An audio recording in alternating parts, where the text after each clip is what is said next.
آج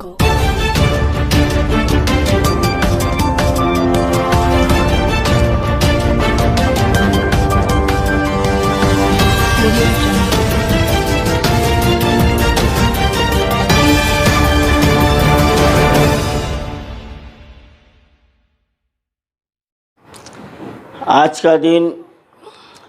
تلنگانہ کے مسلمانوں کے لیے بہت خاص دن ہے، کیونکہ ریاستی وقف بورڈ اور وقف بورڈ کا چیئرمین غالباً آپ سمجھ چکے ہوں گے میری مراد ابو المنافق سے ہے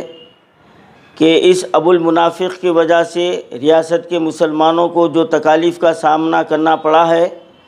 یقیناً ان تمام مسلمانوں کی دلی بددعائیں آج اس ابو المنافق کو لگی ہے، اور نہ صرف اس کو لگی ہے بلکہ وقف بورڈ کا عملہ جو مسلمانوں کو اپنا غلام سمجھتا آ رہا تھا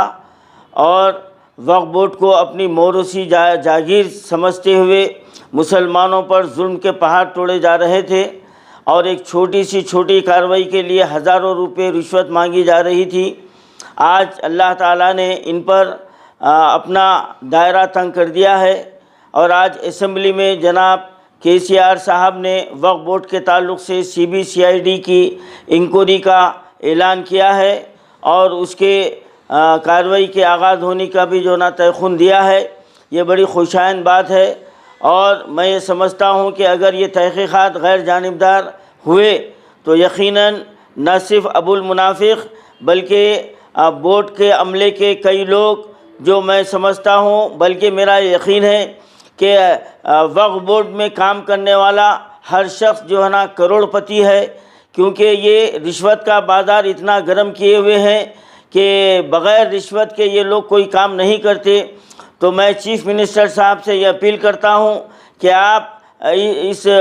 انکوائری کو غیر جانبدارانہ طور پر انجام دیں، اور اس کے پیچھے جو مکروہ چہرے چھپے ہوئے ہیں، چاہے وہ TRS سرکار کے نمائندے ہو یا MLA ہو یا MP ہو یا منسٹرز ہو، اور یقیناً یہ بات کسی سے ڈھکی چھپی نہیں ہے کہ اس املاک کو تباہ کرنے میں TRS کے کئی لوگ اس میں ملوث ہیں، کئی MLA ملوث ہیں، اور یہ تقریباً 50 تا 60% وقف بورڈ کی املاک کو حکومت کے عملے نے اس کو غصب کیا ہے، اور اس میں برابر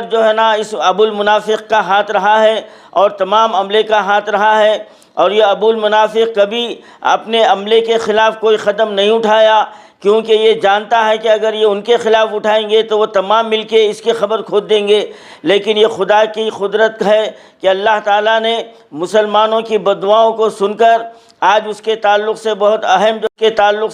اہم قدم اٹھایا جا رہا ہے، جو یقیناً خوشائن بات ہے۔ میں چیف منسٹر صاحب سے میں یہ پرزور مطالبہ کرتا ہوں کہ یہ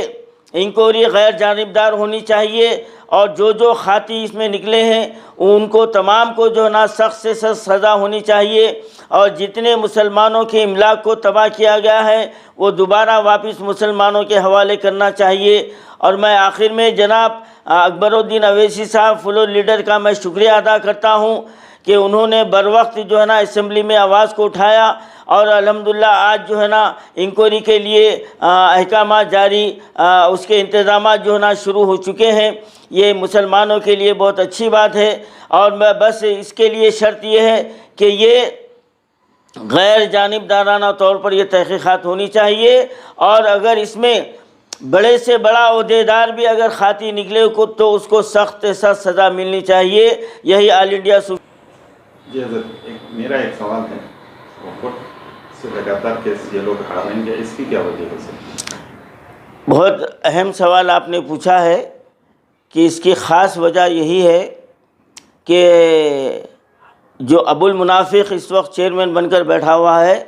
اس نے پرانے گزیٹوں میں سے ان زمینوں کے اندراج کو انہیں غائب کر دیا۔ جو موجودہ نئے گزٹ جو جاری ہو رہے ہیں وہ قدیم وقف جائیدادوں کو وہاں سے نئے گزٹوں میں سے اس کو خارج کر دیا، اور جب وہ گزٹ میں نئے گزٹ میں 2005 کے گزٹ میں 4 کے گزٹ میں اس کا ذکر نہیں ہے، تو پھر وقف بورڈ عمدن اپنے وکلا کو یہ لوگ جو ہے نا جس دن پیشی ہوتی ہے اس دن غیر حاضر رکھتے ہیں، یعنی یہ بنی بنائی ہوئی سازش ہوتی ہے، اور یہ ابو المنافق اور اس کا عملہ نے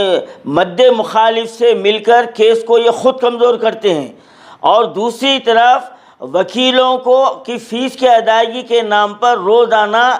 1 لاکھ تا 2 لاکھ روپے یہ فیس ادا کر رہے ہیں۔